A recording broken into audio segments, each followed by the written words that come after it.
Hello, I'm your host, Leonard Duncan. Welcome to a new episode of ATV-TALK and Motorsports Podcast. Please join us every Tuesday at 5 p.m. Pacific Standard Time.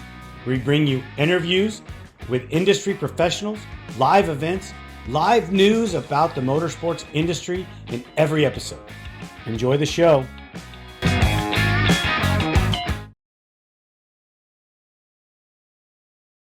Hunter Miller, welcome to ATV-TALK. How are you? I'm doing great. How about yourself? I'm doing awesome. Hey, thank you for taking the time with us. I know that running a race team and a business, you guys are bouncing off the walls all the time, and I really appreciate you taking the moment to talk with me. Yeah, no problem. I think you first called me about this, maybe a year ago, and we're just now getting to it. So, yeah, Yeah, we bounced back and forth on Instagram a little bit. yeah, I yeah, think I think I reached out right before the Hammers last year. yeah. We're not busy at all during that time, so it's really easy. I should have jumped on. I want to ask some questions about your ATV career. I Sure. mean, not everybody jumps into UTVs. Most people are ATV riders and then they get into UTVs. How did that all happen for you? Yeah, so I mean, it was kind of a natural thing, back when we started with ATVs, UTVs obviously didn't exist. I'm getting pretty old now, and I started when I was riding when I was 6 years old, and I'm just turned 39, so been at it a long time. Obviously started with quads, and back then, as you remember, I'm sure there wasn't even production ATVs in existence really as far as sport quads go. It was all 250Rs and custom built hybrid quads that eventually we were putting four-stroke dirt bike engines in when that became a thing. And as I believe it was Yamaha that came out with the 450 first, and obviously all the other OEMs jumped in. And Cody and I in '08 were both, well, Cody in '08, me in '09, were both factory riders for Can-Am.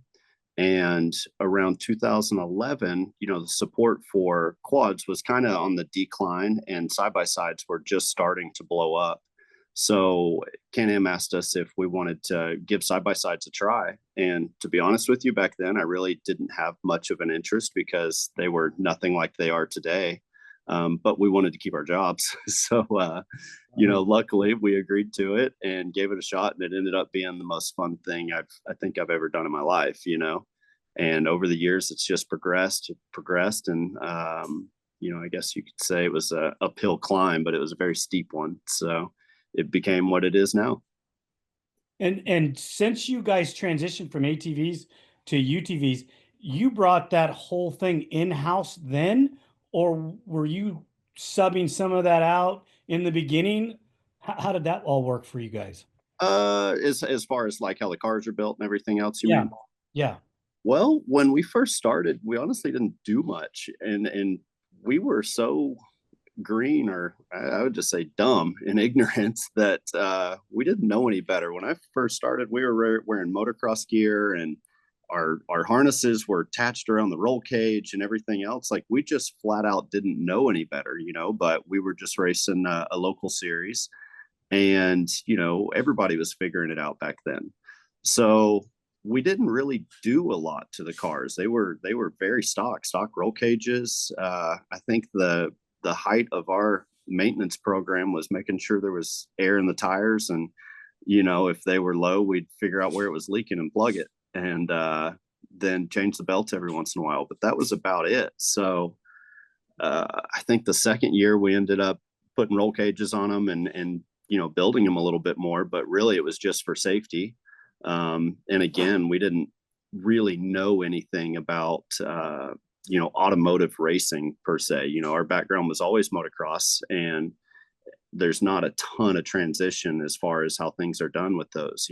It's all just a nut and a bolt, obviously. But as far as the proper way to build a race car, we didn't know anything. So we just kind of made it up as we went along, and luckily we got involved with people that did know stuff. And again, the whole industry was kind of figuring it out, because a lot of people were like us. They come from quads or dirt bikes, and it was all kind of foreign to them as well. So unless you were a car guy originally that kind of got into side by side racing, which does happen, you you didn't know any better. So as the years went on, I mean, we started doing more and more. And, you know, today our capabilities are a lot higher than what they were back then.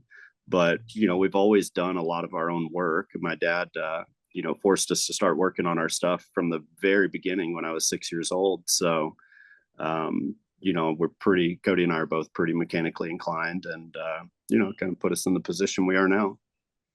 So bringing that up, I was leading to a question.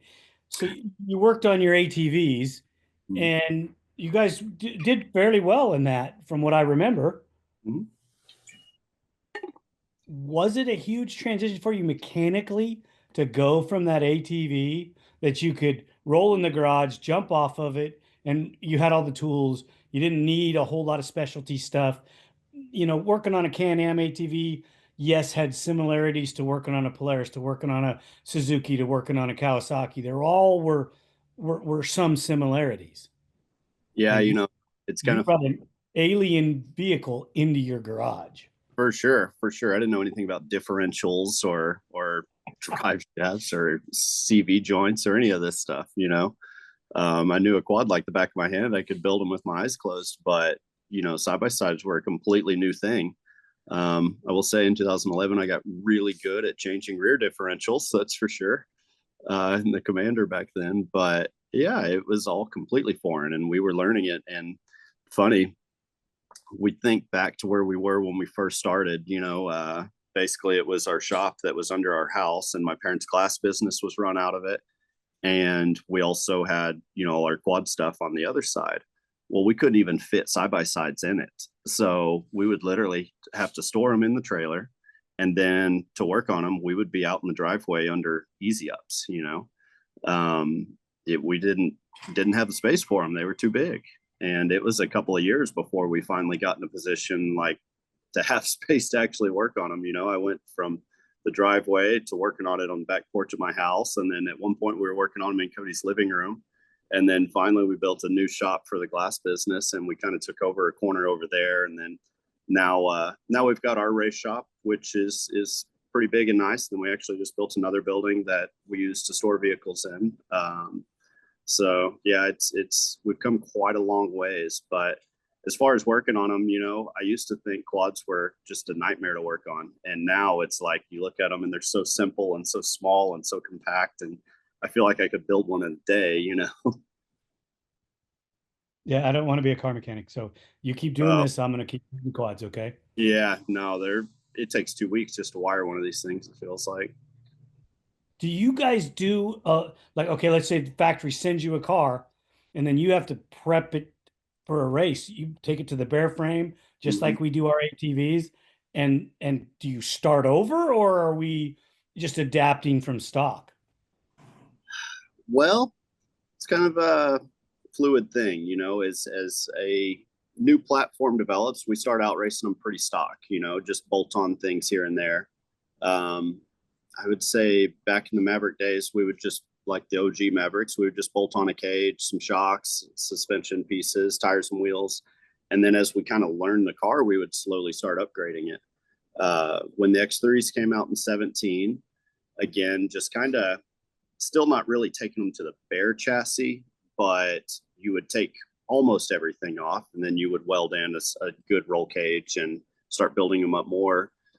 To now, where we are with say our 4400 cars, they're a complete tube chassis. So, and that's because of rules. But we essentially get a stock car that we strip down to a bare frame, take all the pieces that we need, the full drive line, the power pack, wiring harness, all of that stuff.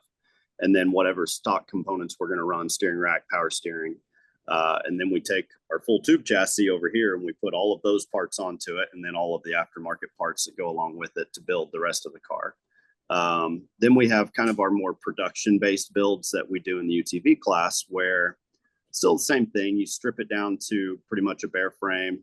You fabricate in a new roll cage that's all welded into the chassis to make it basically one solid piece.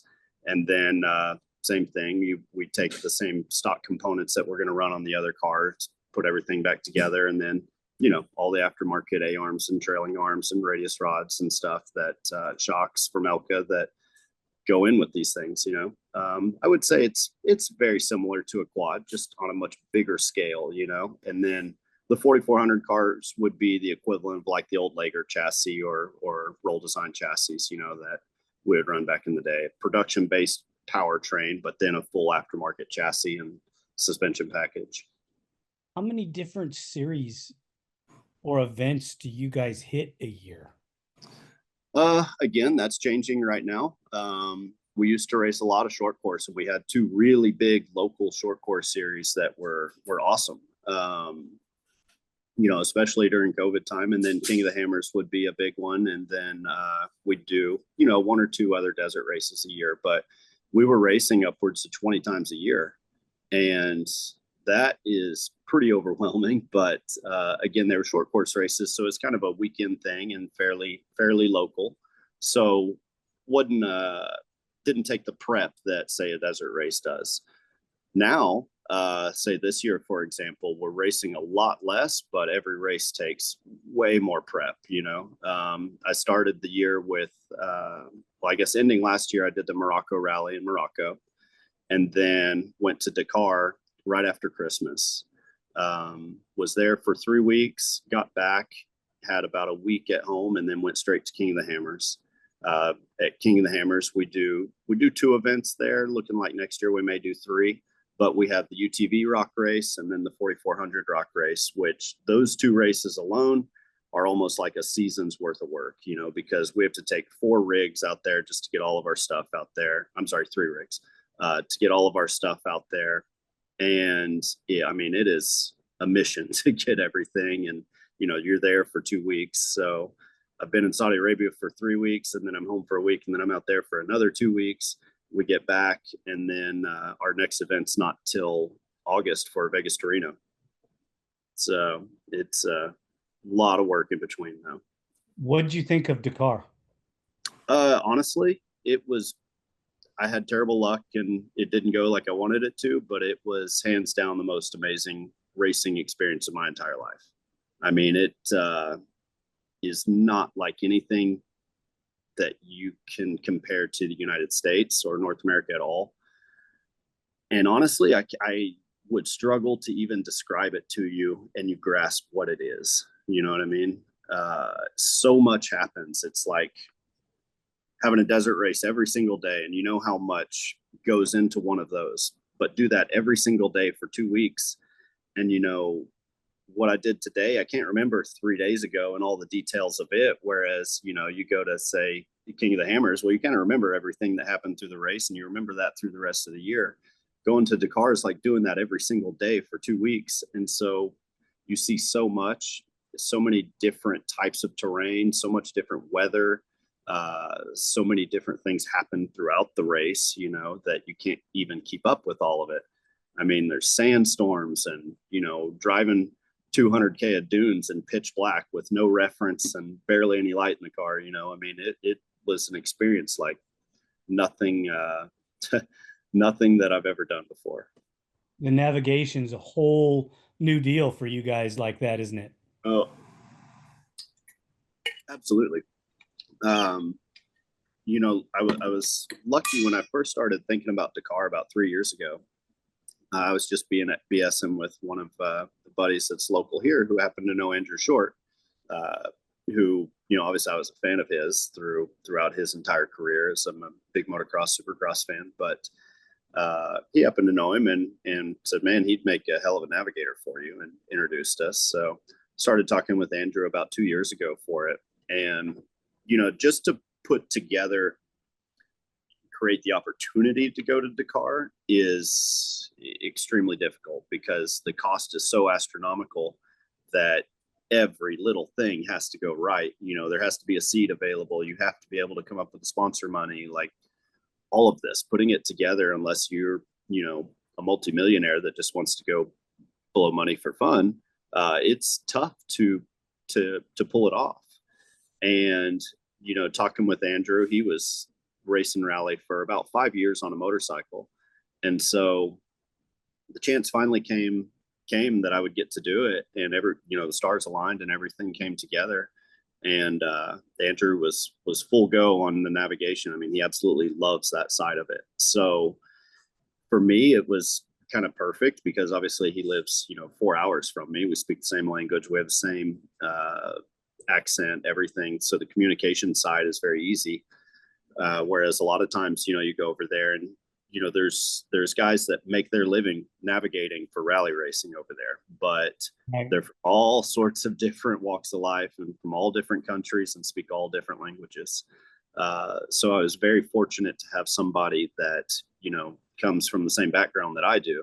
We kind of look at things the same and think about things the same. So that worked out really well. So the navigation wasn't as big of a hurdle for me as it probably would have been had, I've been with somebody else that, didn't have the same background. On the navigation side also, though, for Andrew, I think it was a little bit different because he's used to doing it on a bike by himself. Bikes are the very first ones out in the middle of the day or at the beginning of the race, or every stage. And so they have to follow that road book exactly. Otherwise, they are going to be lost. Where the fast cars get in there and they're kind of seeing where the bikes are going and they're just straight lining everything. So your odometer is always off, So I feel like Andrew had a little bit of learning to do there, but we communicate so well together and we only got kind of lost one time, but it was in a section that literally everybody got lost. I mean, there were cars going every direction.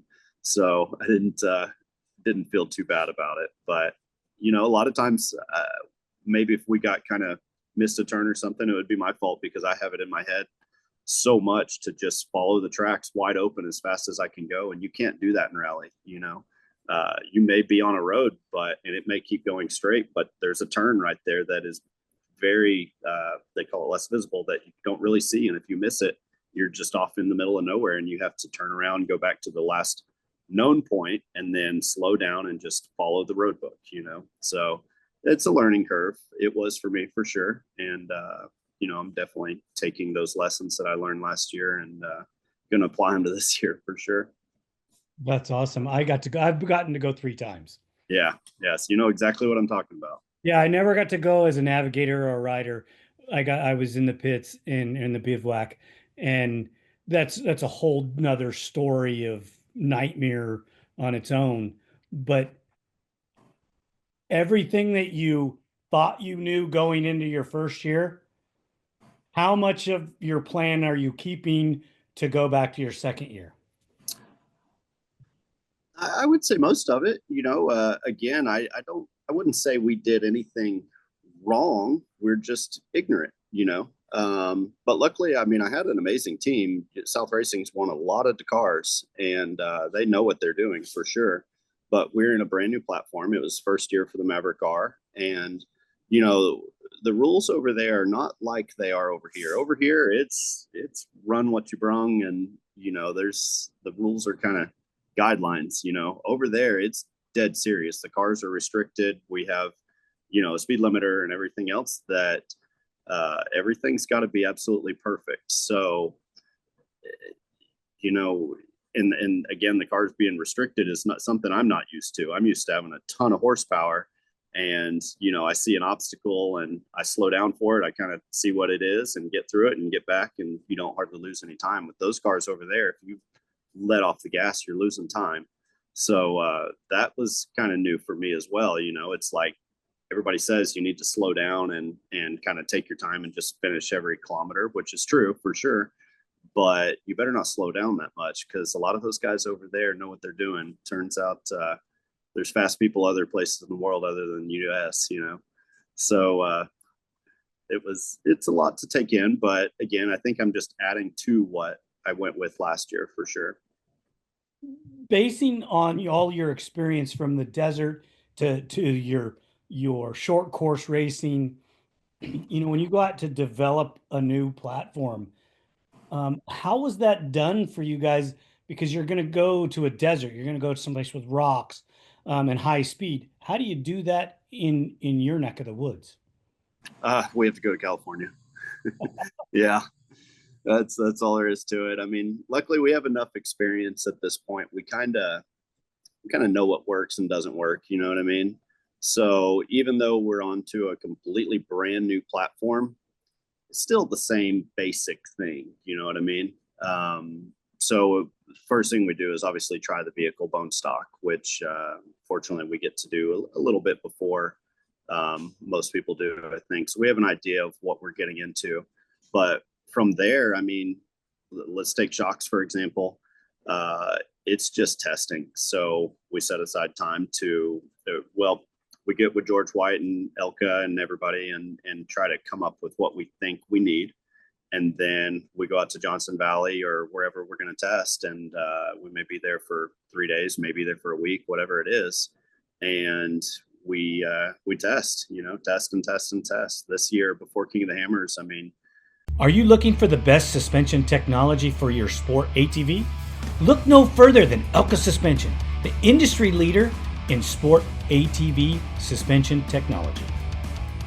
With championship wins in prestigious events such as the Dakar Rally, Score, Best in the Desert, ATV MX, Cross Country, and Works, Elka Suspension has established itself as the go-to choice for athletes and enthusiasts alike. But they don't just stop at ATVs. They're constantly expanding into new markets, including UTVs, trucks, SUVs, pit bikes, snowmobiles, and more. Their commitment to innovation and quality means they're always looking to improve and adapt so you can enjoy a smooth ride wherever you go. Want to learn more about what Elka Suspension can do for you? Visit their website at elkasuspension.com or give them a call at 450-655-4855. They will always be happy to answer your questions and help you find the perfect suspension solution for your needs. Us, George White and Doug Roll from Elko, we were out there constantly. Actually, Cody was. I was more back in the shop getting ready for Dakar and stuff. But Cody was out there a lot testing. And that's what it takes at this point to be competitive. Used to be you would, get something like you think, you'd show up, you'd race it, you'd either get your ass kicked or you'd do well, and you kind of built from there. But now if you do that, you're just not going to be competitive. So it takes a lot of effort to get things right. How close are yours and your brothers driving setups? Pretty close to identical. Shocks package, all that stuff is exactly the same. Typically one or the other of us is doing the testing, and then the other is out pre-running or doing whatever. You can only do so much while you're there, so we don't really test simultaneously. Now, there may be certain things that I like that he doesn't, but it's very small things, tire pressure differences or ride height differences, although we're pretty consistent with that. Now, that being said, we do have very different driving styles. We typically tend to go almost the exact same speed. We just do it in a different way, I guess. But as far as the car setup, I mean, it's very similar. It's crazy that you drive differently, but you have a similar setup in the Yeah. way the car works. Yeah, no, it really is. But I mean, it's all about obviously keeping the car from moving around too much and keeping the traction on the ground and all of that. So, a good working car, if you're one of those guys that likes to really carry a lot of speed through the outside of the corners and throw it into the corners a lot, you obviously need it more stable than a guy that tries to be real smooth around the insides of the corners and stuff. But so I guess we could back up for short course. Maybe our setups were a little bit different, but for desert, there's so much more to it with trying to be smooth and not destroy the car that you almost have to drive it a similar way, I guess you would say, or take similar lines. But I don't know. People that ride with us say it's quite different experience. I'm sure it would be. I mean, if you're going to drive different on short course, you're probably going to drive a little bit different and attack the bumps a little bit differently. But I mean, it's just preferred preference on how you feel the car is going to work. I want to Yeah. ask you some questions about the development of Elka. I've gotten to work with them for a number of years on the ATV side, and the support we get from Factory Elka or the facility is second to none. I mean, these guys are great for us. What's it like from the UTV standpoint and your guys is uh, because we have the same guy doing a lot of chalk tuning for us and Doug Roll. Yep. Uh, what's it like in the development of those shocks? Uh, I would say it's very similar. You know, we're very fortunate, and we're in a good position where side by sides are still growing like this, and so Elka really sees the value in side by side development and making their product better and better and better. So it's great for us. They're constantly trying to improve. We also are fortunate. We work with Doug and George White, and George will not afraid to try things. Neither one of them are. They'll make custom parts and stuff for us to just see if we're headed in the right direction with things. And Elka does a fantastic job of taking that feedback and then implementing it into the shocks. They're never satisfied with what we have. We always start the next year with our race setup from the previous year, and it seems like we test and test and test, and the progress that we make, I mean, you don't even want to drive the last year's setup, even though we've been putting miles on it on the pre-runners and everything, because we're working on the race cars, and the pre-runners we're just putting miles on, but we're still on last year's setup with that. And where we end with the race car come race day, it's like throw the old setup in the trash, and every year it's just been that progression that takes us further and further. Yeah, I kind of feel the same way with the way the ATV side of the shocks have developed. I think it's changing, every 6 months Mm-hmm. or less. You're getting a better product Yeah. from. Yeah, no, absolutely. Absolutely. And, what we ran at Hammers in my 4400 car, I mean, like, we were literally, Chad and I were like giddy, just laughing at how good that thing worked through huge holes. And we were just hitting them as fast as we could. And the thing didn't get upset at all. I even came over the radio to make a comment one time, and they thought that they couldn't hear me that well. They thought that I was saying I had a problem, but really I was just telling them how badass the car was. But we have all new stuff to try for Vegas to Reno. So I'm sure we're going to make huge steps when we go out and test for that, here in a couple months. That's so awesome to hear you talk about it like that, because there's a lot of teams that don't test at that level. Yeah. Yeah. And, we didn't always, that's for sure. I mean, back in my quad day, I thought that I kind of knew what I was feeling and knew what I was talking about, but I had no idea. It wasn't until we started testing very seriously with George and Doug that I started to understand a lot more. The good thing is, like, when we're testing, Doug is riding with me, and he has so much more feel than I do for things. Or I should say, we both kind of feel the same thing, but I don't understand what's happening with the shock. And then he explains it to me, and I'm like, that makes perfect sense. So where I started when we first started testing at KOH with him, 2020, I guess, or 2019 leading into 2020, to where I am now, like, it's not even the same person. But man, I always say this. I wish I could go back in time knowing what I know now, back to my quad days and how that thing could have been working. Right? Yep. Well, we can't go back. I mean, we can only go forward and learn what we can learn, right? For sure. For Do, sure. do you ever get to go out and ride ATVs anymore? It's funny. I talk about this sometimes. Is I've never even had the desire. I did it my entire life, and my whole world revolved around it. And it took me a lot of great places. I mean, it put me exactly where I am today. I wouldn't know my wife if it weren't for that. I mean, all of these things, we've built our business on it. So it's not like I regret it or anything, obviously. But I guess it's just because I had something else that I immediately stepped into, and we were doing them simultaneously for a little bit. And it was like I almost dreaded riding the quad or racing the quad because I was so looking forward to getting in the side by side that, and I've never stopped that. So maybe it's because I haven't really even had a moment to think about wanting to do it, or maybe it's just because I had kind of was done with it.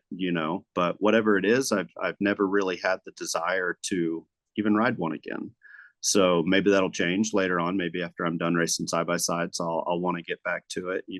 I do see some of these cool builds that Walsh and others are doing now that look freaking awesome. And I was think to myself that would be kind of fun, but then I go back to twisting wrenches on side by sides and have so much work I forget forget about it. But The size of Can-Am, I was very fortunate. I got to go to the Outlander test they did in Canada. The thing's incredible machine.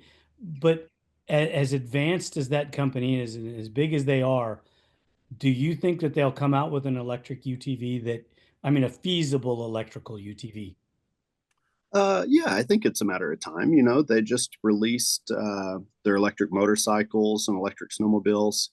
Um, they've got, what else do they have? Well, I can't remember exactly. I don't even know what I'm allowed to say, but I know those two are released anyway, I should say. Um, but they're investing heavily in EV. I think a lot of companies are. I have no knowledge of an electric side by side or anything like that, but if they do it, I'm sure it's going to be really badass. I mean, they tried it back in 2012 with the electric Commander, and I think that thing was too far ahead of its time. It wasn't ready, for production or the masses. But again, I think it's just a matter of time.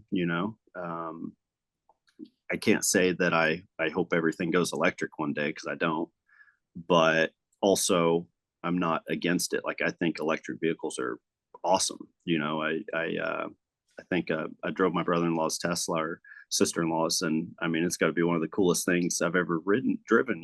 They're so fast and so planted. And I used to race RC cars a lot, and when it was all nitro 8 scale. Well, when the electric ones first came out, I was one of the first ones here locally, I guess, that got into it. And just what it was capable of, I always thought was awesome, because everything's so instantaneous and the power is so fast. You can never replicate that with, a gas engine. But at the same time, I think part of the fun in gas engines and stuff is, seeing what you can get out of them. So we'll see. I'm sure it'll come one day, maybe sooner than I know about, obviously, but we'll see. I don't know about sooner. There's a lot of technology and a lot of things that need to change in that industry. Like, Mike Walsh has got an electric machine that is, I think, pretty revolutionary. There's nobody jumping in line though to make it production. That's Right. the problem. Yeah. Yeah. It seems like the companies that are doing it and being successful, like that is what they're dedicated to 100%. It's not like Honda or KTM, they have electric bikes, but they're nowhere near as big as say a Stark, because Stark is focused on that 100%. They have nothing else, no other products. It is that electric dirt bike, and same, I guess you could say with Tesla, they're the most successful, at least as far as I know, electric vehicle maker, but that is their product. They're not, they don't make F-350s diesels and then over here they have an electric car. Right. Yeah, I don't think Ford's platform of that Lightning made it very well. I mean, it didn't do so good. Yeah. That's just what I hear. I don't know for 100. I didn't drive one. I still like the gas motor myself. So, Yeah. and I'm not 100% against EVs. I just think the technology is still got to be years off. No, I agree. And again, I don't know anything, but it's just my layman's point of view. I think there's a lot of advantages to it, but I don't think they outweigh the disadvantages. I'm gonna And ask you, I'm gonna sorry, technology, on the other hand, I think is kind of where I see the future going myself. hybrid technology where it's both. That's probably more like it. I kind of agree. F1 is hybrid, Yep. and they're testing some motorcycle stuff to be that way. Where it goes, how it goes, I think they need to get the batteries lighter before they really transition in the ATV motorcycle world. Yeah. Um, there is a cross country ATV that's running in the GNCC series in the smaller classes that they can change the battery in the pit. Oh, that's cool. But Walsh says it takes him 20 minutes to do his. Oh, geez. Yeah. I believe his is based off of Stark. Isn't that right? Yes.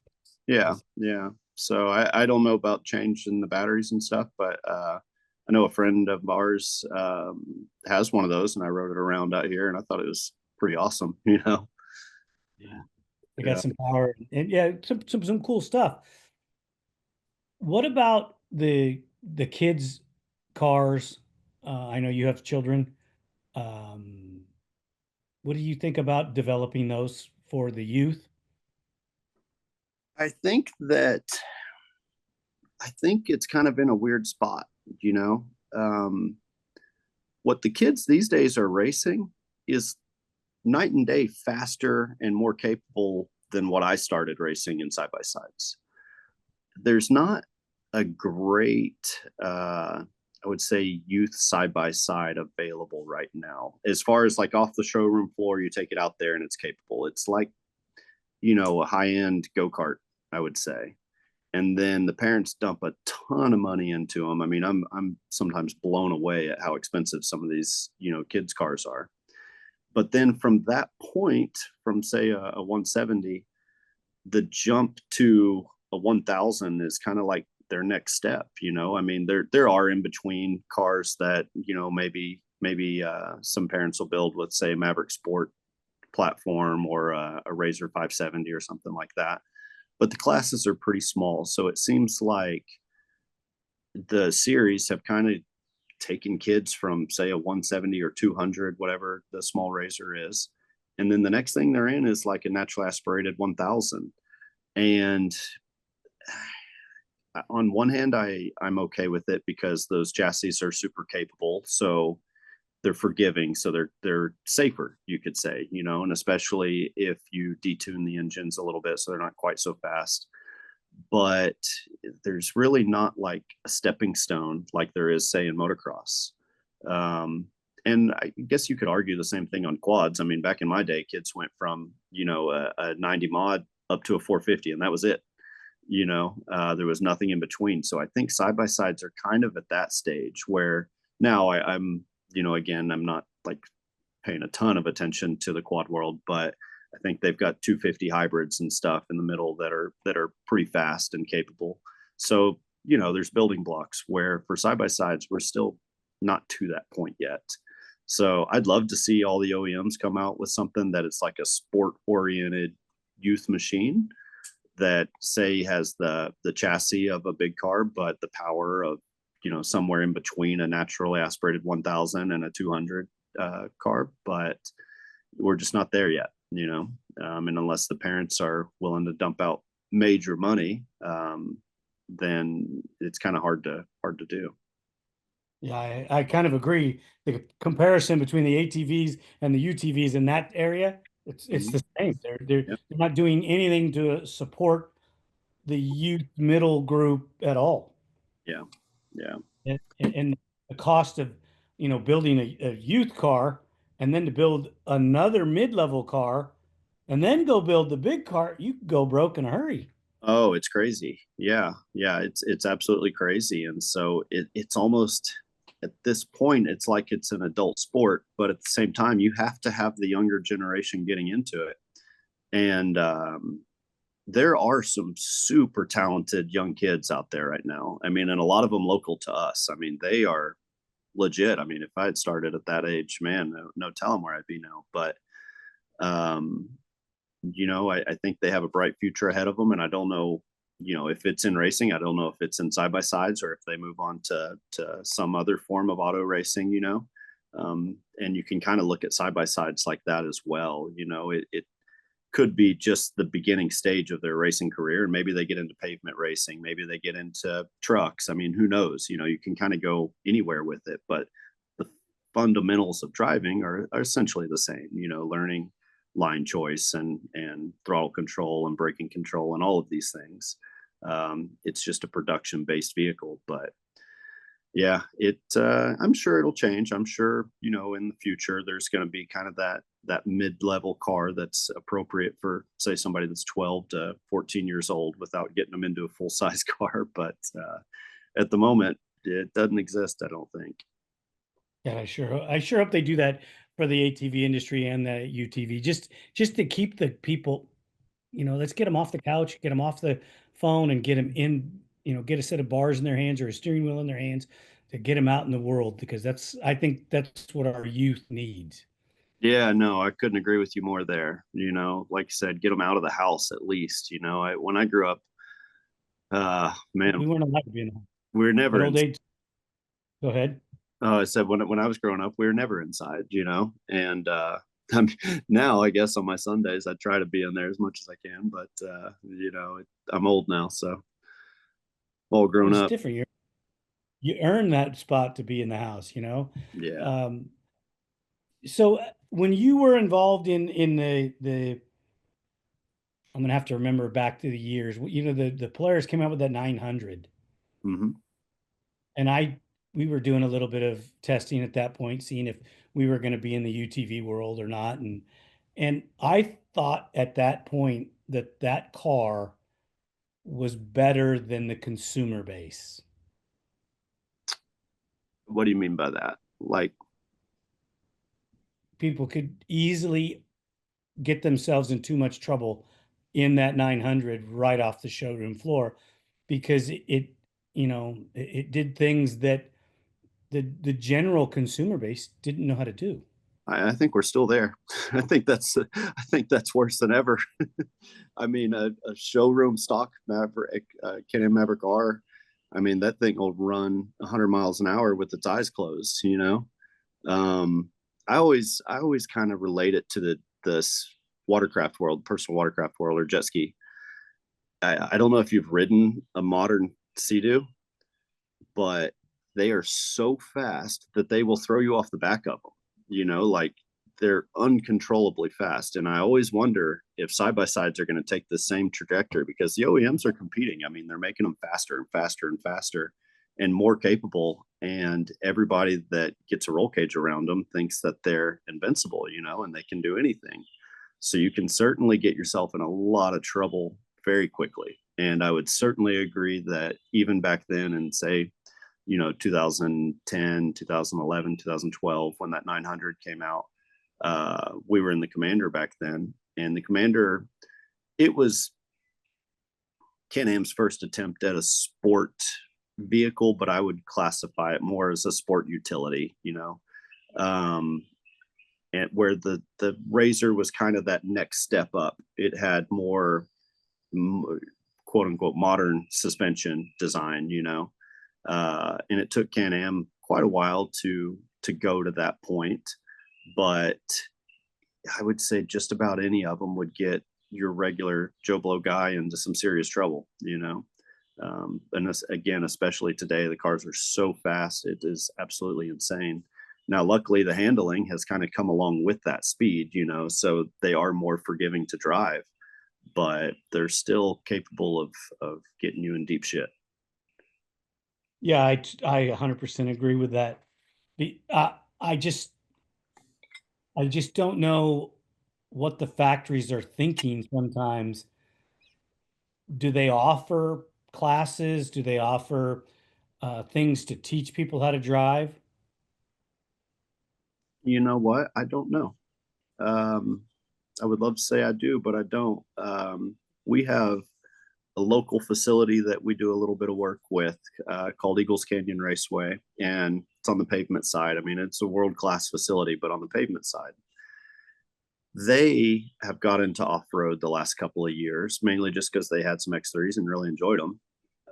But that whole facility is geared towards education and bringing people up the correct way, teaching them how to drive. Like, everything is education based, and how to be safe and pick up your speed gradually, but in the correct way, as opposed to just go out there and hold that thing to the floor.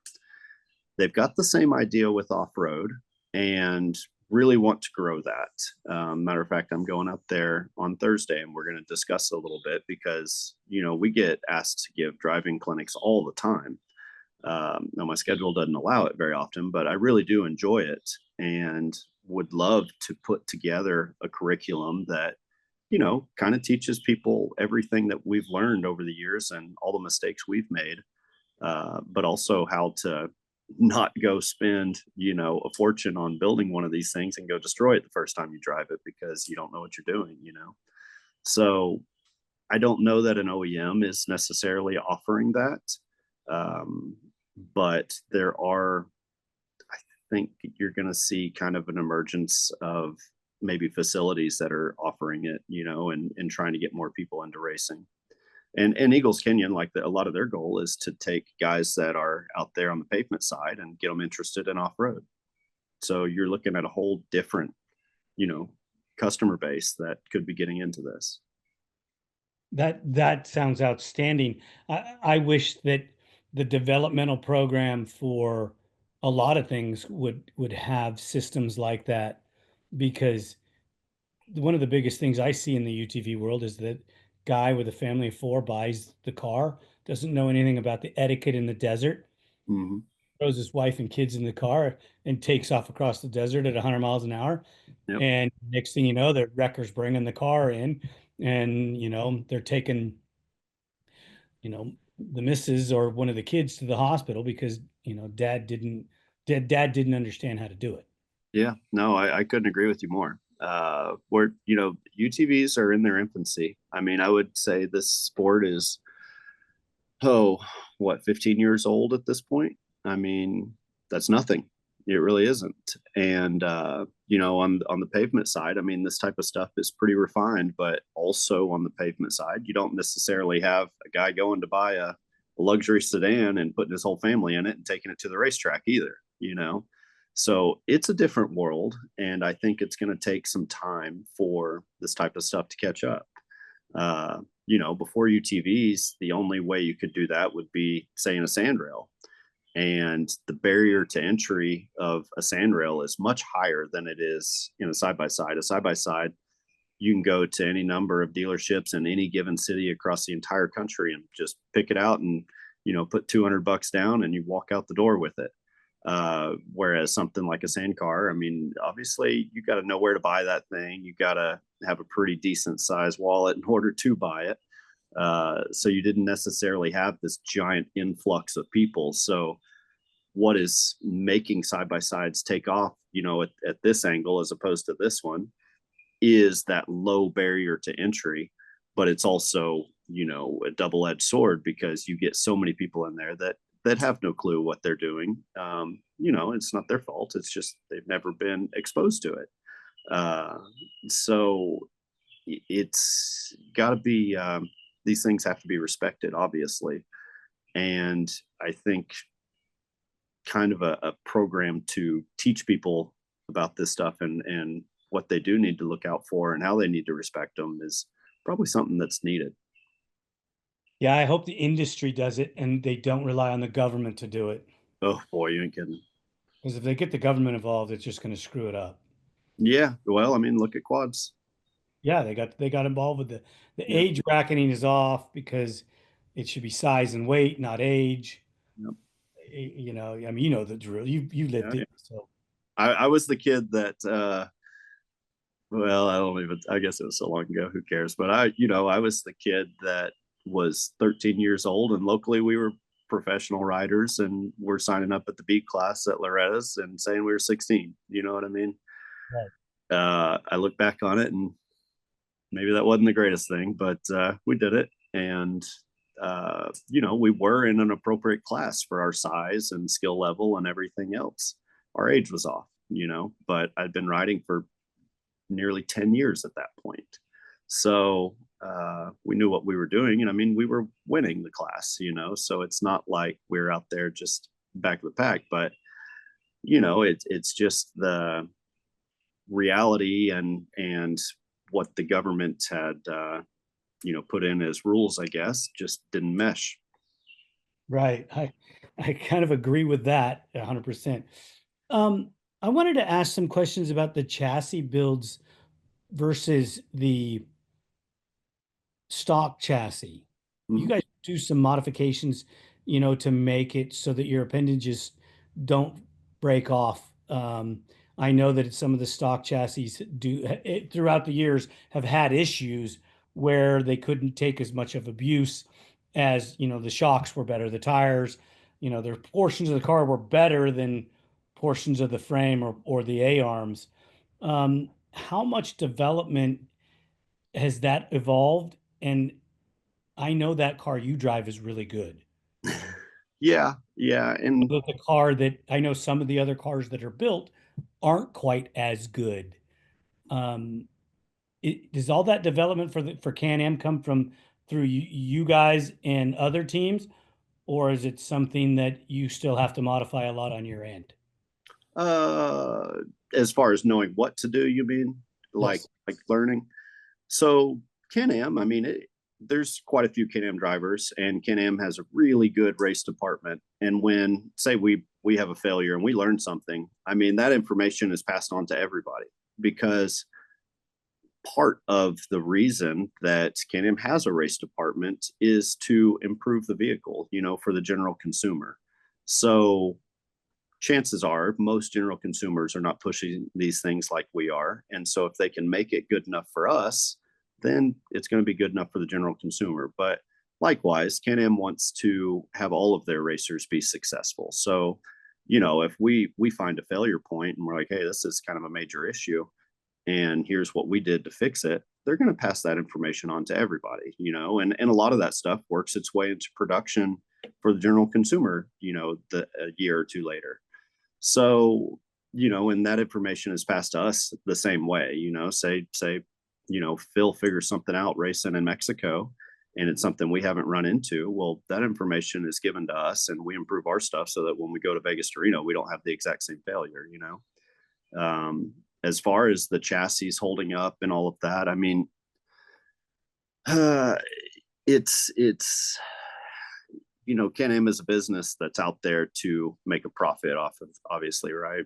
And things are designed and built a certain way so that it has fuses to save other parts of the car. So let's just say drive shafts, maybe we're breaking our center drive shaft a ton. Well, that's done intentionally to save your differential and to save your transmission. Well, we make that stronger. So then we start going through front diffs. Well, we make that stronger. Then we're going through transmissions. It's the same thing with the chassis. We improve a certain part of the car. We're able to hit the bumps way harder and way faster. Well, then of course, that's the next thing that's going to give. So we strengthen up that part and that finds the next failure point. Eventually, maybe we go to full tube chassis like we have on some of our cars. And really those things are kind of designed like the full size 4400 cars and all of that while maintaining all the OEM geometry. But as far as like tubing thickness and materials and gussets and stuff being welded a certain way and all of that information is kind of the same way that things have been done for a long time in off-road racing. It's just applied to production geometry, I should say. That brings up another question about your tube chassis cars. How close to a class 10 car are they? And is there a transition? I know the engines are different, so there are some differences, but you have a car that's to my non eye in that industry, they look similar in size and shape. What's the overall real difference in building a 4400 car and a class 10 car? Uh, to be honest with you, I don't know that much about class 10 cars other than they look fun as hell. um, but I would say that the difference in, say, our 4400 cars is not that much from the production based cars. The difference is essentially, of course, we optimize our interior design and things for working on them and making them more serviceable and all of that.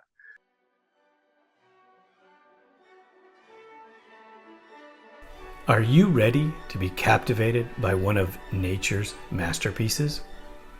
Discover the breathtaking beauty of Antelope Slot Canyon, a natural wonder in Page, Arizona.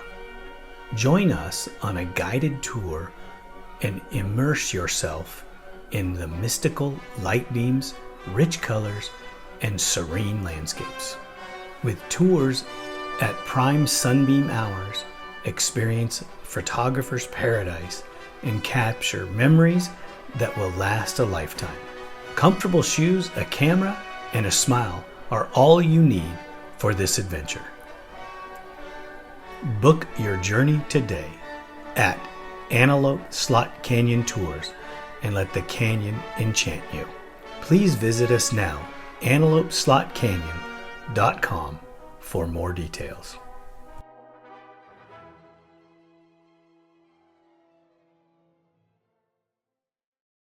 But they're not that different than the production-based car. It's just they have stronger chassis that are made out of stronger material. A lot of the layout and, again, the shock points are in the same place. The arm mounting points are in the exact same place as stock, the trailing arm.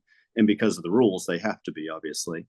We're not like reinventing the wheel. We're just taking where the stock chassis may be out of, 060 or 08, 090 material, and we're making it into 120, and it's chromoly as opposed to whatever material the OEM used.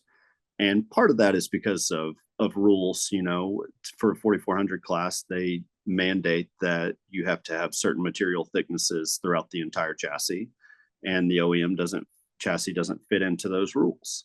As far as performance, I mean, they're very similar. I would argue actually the production-based cars can be a little bit lighter, other than we have to add a lot to certain areas so to make them strong enough. So it's kind of a toss-up. But it's not like we're getting away from them being a Can-Am UTV, whereas a Class 10 is, basically comes out of somebody's imagination completely. We're still just using the same kind of design that Can-Am came up with, as I would want to.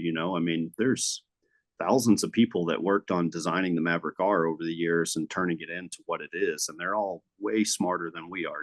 So why would I try to reinvent the wheel with what they did? Like we have with the ATVs forever and ever, we just try to keep evolving and make them better and better. As you well know, we are still in the parameters of what the factories gave us.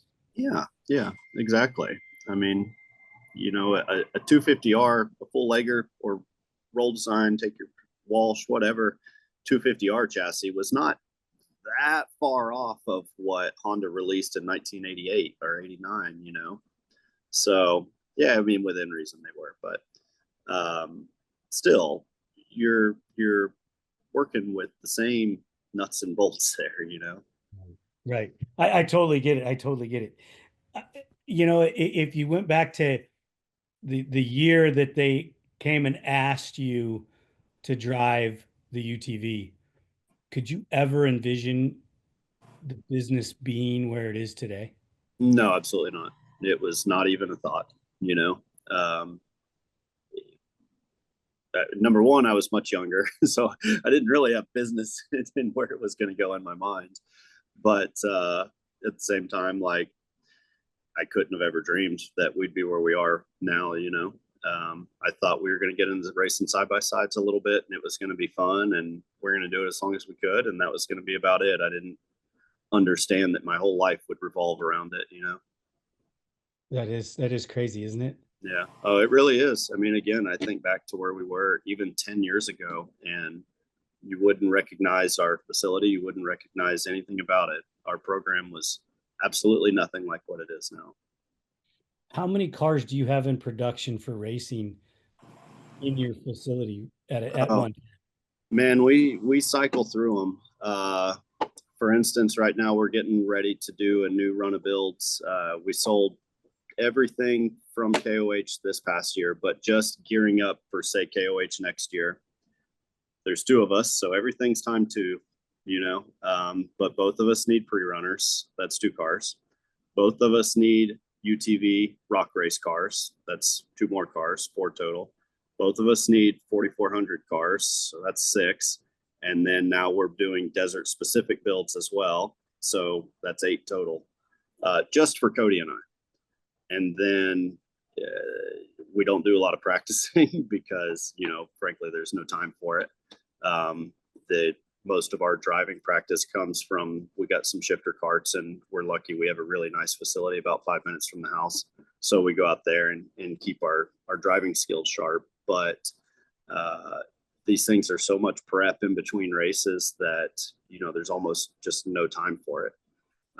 And keeping up with that many, not to mention all the customer cars and stuff that we work on and do builds for and all of this. It's a lot. It's a lot. So, our shop now is a little under 10,000 square feet. And when we first built it, we're like, oh man, we're never going to run out of space here. Well, now it's completely full, and we have another shop that's nearly 10,000, or the exact same size actually, that we had to use just for storage because we're out of space, so it's growing faster than seems like we can keep up with. When you build a car and you have just a frame, is your stand that you put the car on, do you guys use like an easel system, or are you doing like the ATVs had a bike stand that was underneath the car? How do you guys set them up? We have a couple of different methods actually, and I won't say we found the perfect one so far. We worked with a company called Handy, which made actually the original intention was for us to take them to the races, and they would be it's a hydraulic stand that you roll over and then it raises up and raises the whole car off the ground. We use those in the shop a good bit. We also have I would say they're like tripod bases that are on casters, and you put one on the front and one on the back, jack the car up, put it on that, and then you can kind of roll it around. As these things have evolved, I think the Commanders back in the day were maybe 1,400 pounds, and now the race cars are upward over 3,000. So, I mean, they're getting close to that full size automobile weight. So, things are changing constantly, and we're always looking for better ways to do stuff. But obviously, when you're building it from the ground up, you've got to be on something super stable. If we're just doing regular service, I mean, we'll either just use a floor jack or jack stands or whatever, So it evolves with just like everything else, Yeah.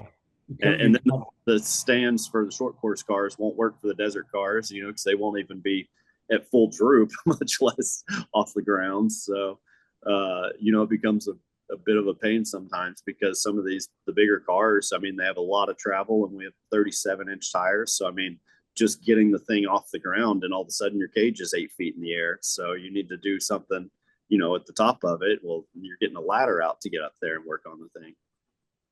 That's incredible to think the UTV can be that big of a car. Yeah, no, they really are. I mean, even the Maverick R compared to the X3, I mean, even though the dimensions are similar, the Maverick R is just slightly bigger on paper. They're substantially bigger. I mean, even looking at them side by side, they don't look like the same class of vehicle hardly. No, they don't. Not at all. Not at all. They have to get bigger, because when the horsepower is going up, they need to make them more durable. And the only way to do that is to make them heavier and stronger, Right. No design is going to outdo lightweight materials when you're in something that goes that fast.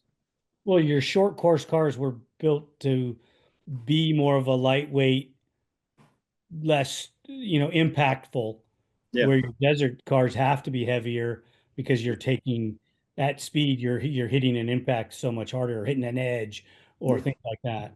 Yeah, and a short course car is driven for 20 minutes, where a desert car or a Hammers car may be driven for 12 or more hours at a time. So they have to hold up for sure. I mean, the cars in Dakar, I mean, those things went for 2 weeks. As you know from your time there, there's not a lot of time to service them in the bivouac at night. I mean, there were times when I can remember one time specifically. Let's see. I guess it was first stage. I was doing pretty well and lost brakes at one point. Nobody's fault or anything. I had a decent size impact. Well, a brake line was routed kind of weird and got caught in the wrong spot and pinched the brake line, lost all the brakes. I was still moving along just fine, but about 150K from the end of the stage, got a rock between the transmission and the skid plate. I mean, pretty much just bad luck, but had an impact, and it shoved the rock through the cases, lost all the oil, lost the transmission. Well, we had, maybe another 120K to go. Well, luckily South enters a T5 in the truck as support, or in the race as support. So I waited on that thing to get to me and had to get towed all the way to the finish line.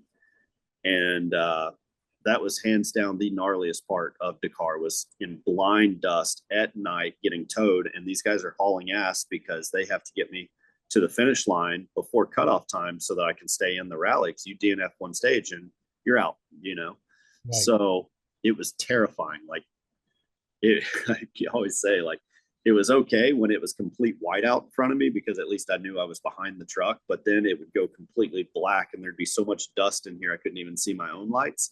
And all of a sudden I'm smashing rocks, running over trees, whatever they're pulling me through, just hopefully not off a cliff.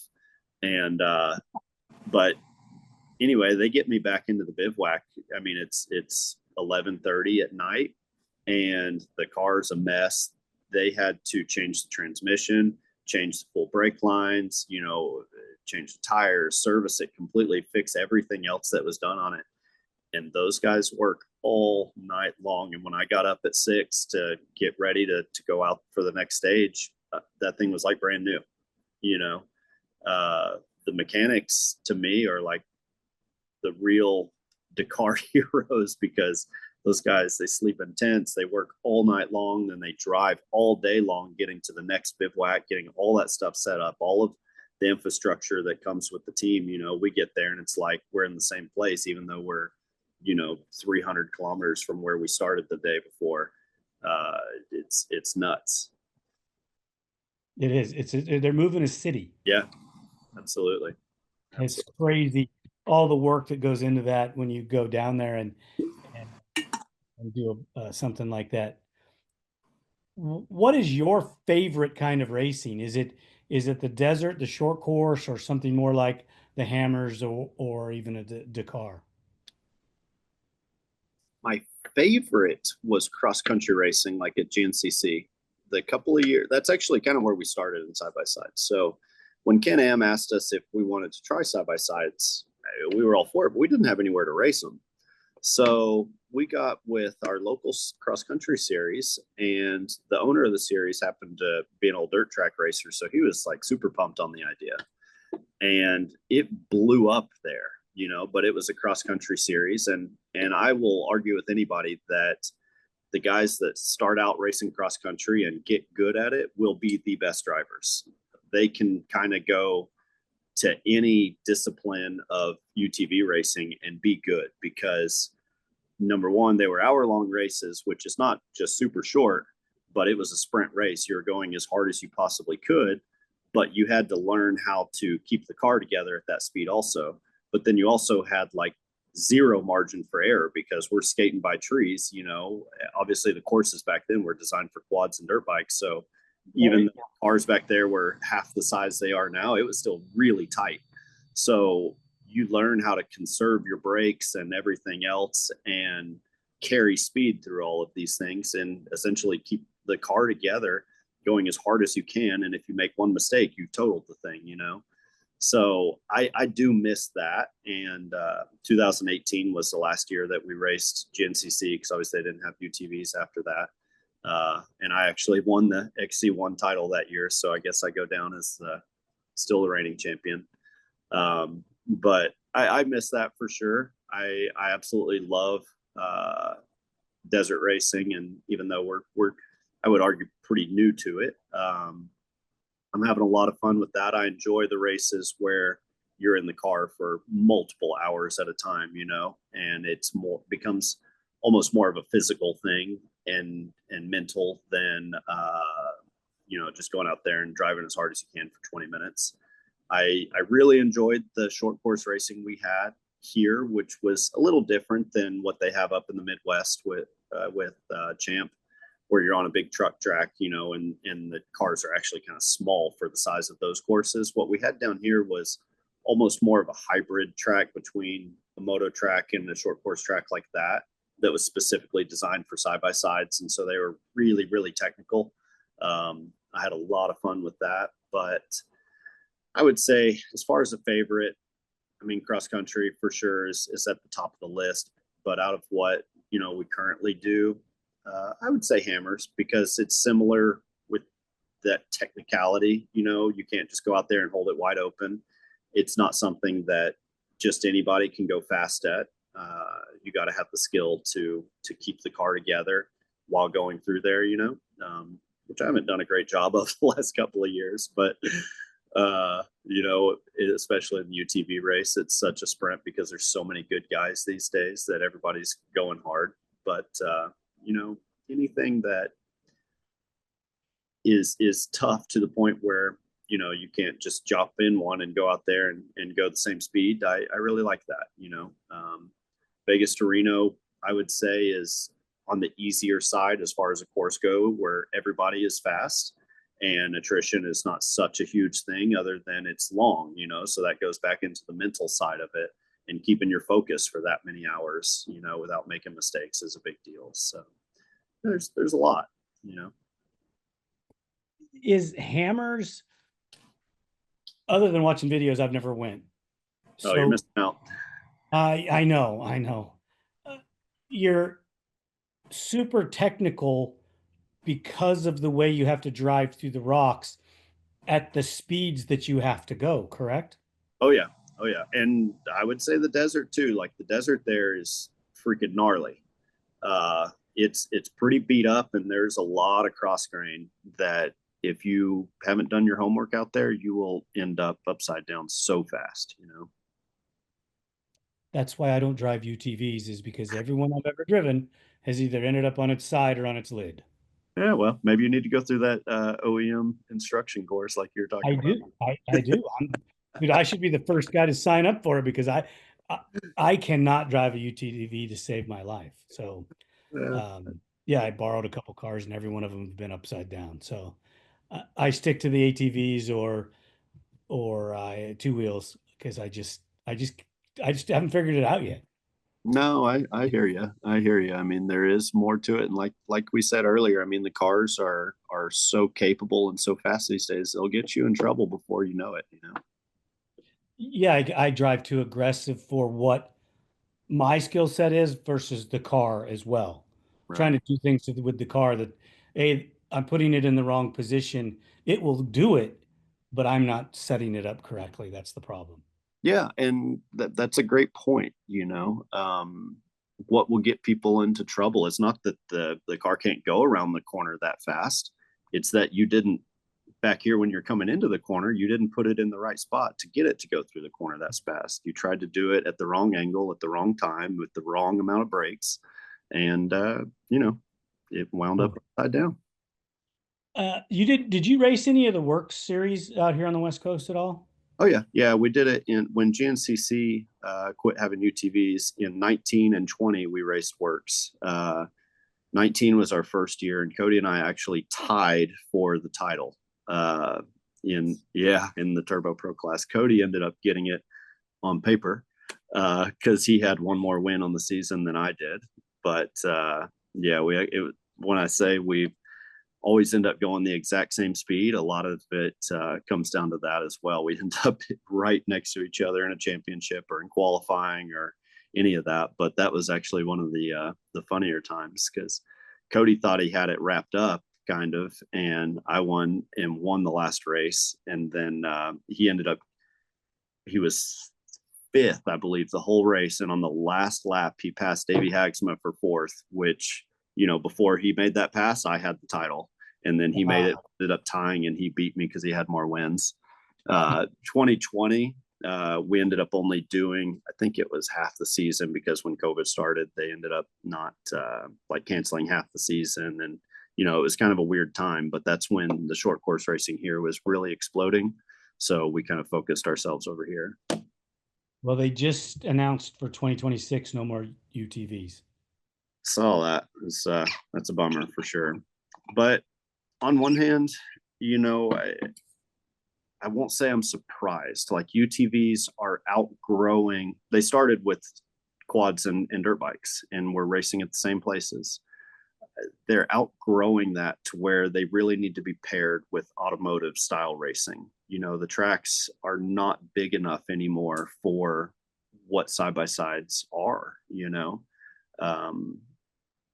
So that's one thing. On the other hand, we're not at the greatest time with the economy, and racing is more expensive by far than it's ever been. So it's tough. I'm sure the turnouts were kind of hurting because of that, in combination with other things. So again, I'm bummed, but I'm not necessarily surprised.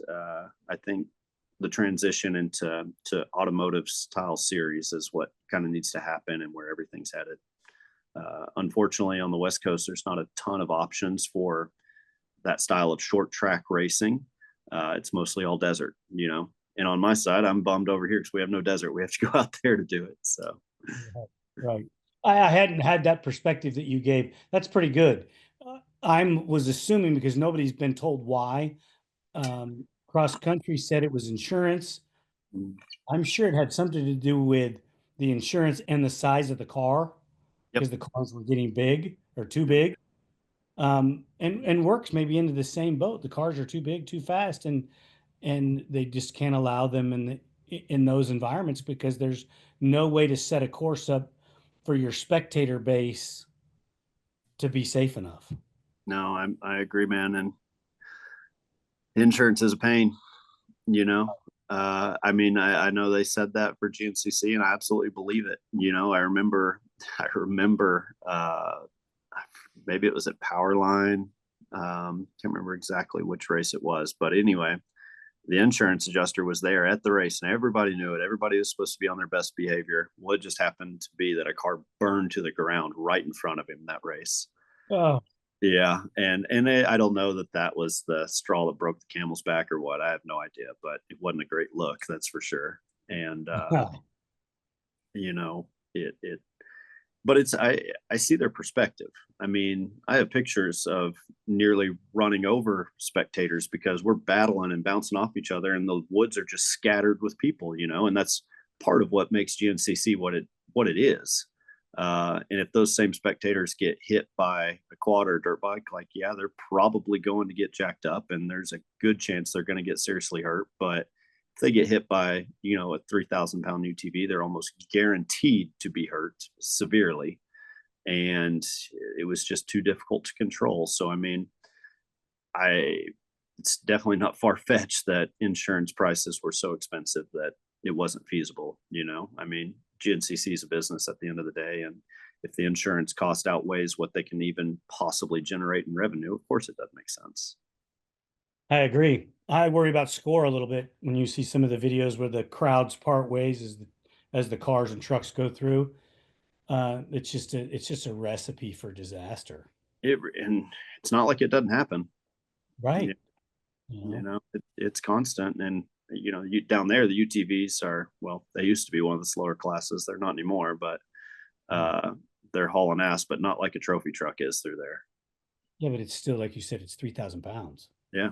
Oh, you don't want to get hit by it. There's no doubt. You know, and in dust, crazy things happen. So Exactly. And I just worry about the sport in general as well as the spectators. It's because you just never know what's going to happen.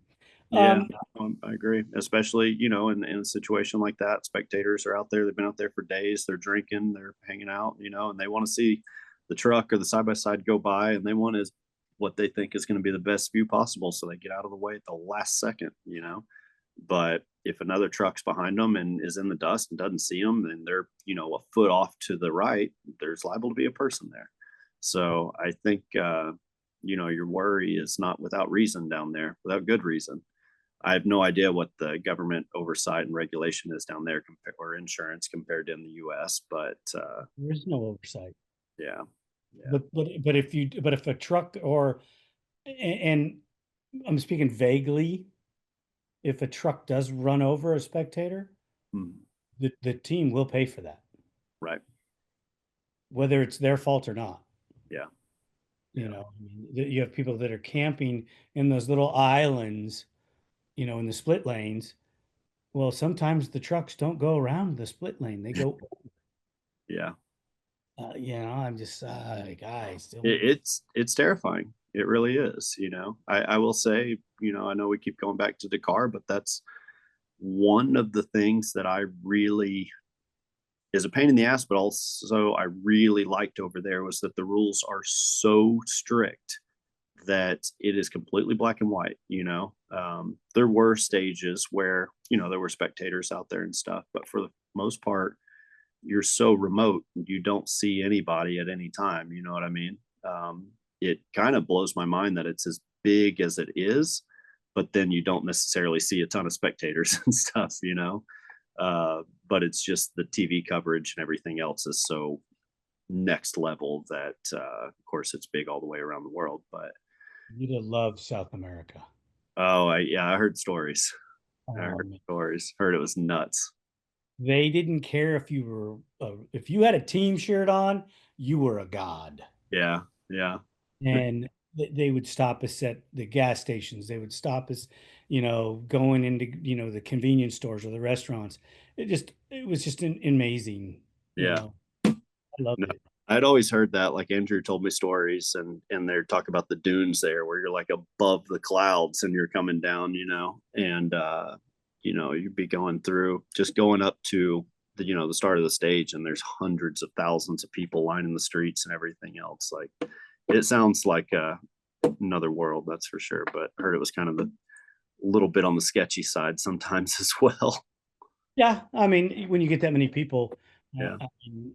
Traffic jams going into the bivouacs and stuff where they wouldn't let traffic move, and there's just some other things that happened as well. But it was a lot of fun. Trust me. Yeah. I know that you're a busy guy, and I appreciate you taking the time with me. You guys are always welcome on ATV Talk. I'd love to have you more. Thank you for listening. We hope you enjoyed this episode. If you did, don't forget to share us with your family and friends. The podcast is available on all streaming platforms, and you can find us on social media as ATV Talk Podcast. We're on Instagram, Facebook, TikTok, YouTube, Rumble, and Twitter.